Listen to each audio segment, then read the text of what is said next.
రాహుల్ గాంధీ గారు స్పష్టంగా పాదయాత్ర సందర్భంలో చెప్పిండు, మేము ఎక్కడ అధికారంలోకి వచ్చిన వెంబడే కులగణన చేసి తీరుతాము. కేంద్రంలో కూడా ఎర్రకోట మీద జెండా ఎగిరేసి ఈ దేశంలో జనగణనలో కులగణను చేర్చి ప్రతి కులం యొక్క లెక్క తేల్చి ఉద్యోగ ఉపాధి అవకాశాలే కాదు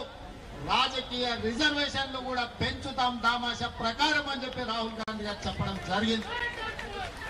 మరి మిత్రులారా,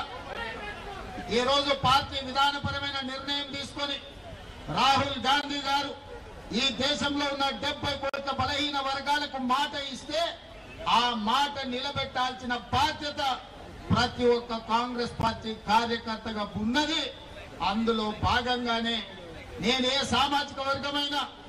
నా మీద ఏ ఒత్తిడి ఉన్నా రాహుల్ గాంధీ గారు ఇచ్చిన మాటను నిలబెట్టడానికి మొదటి సంవత్సరంలోనే, అసలు వాస్తవంగా చెప్పాలంటే డిసెంబర్ 7 నాడు మనము ప్రభుత్వాన్ని ఏర్పాటు చేస్తే ఫిబ్రవరి 4, 2024 నాడే శాసనసభలో మా మిత్రుడు పొన్నం ప్రభాకర్ గారి చేత తీర్మానాన్ని ప్రవేశపెట్టి 100 రోజులు తిరగక ముందే బలహీన వర్గాల లెక్క తేల్చడానికి చట్టసభలలో తీర్మానం చేసిన చరిత్ర మా ప్రభుత్వానికి రాహుల్ గాంధీ గారి నాయకత్వం.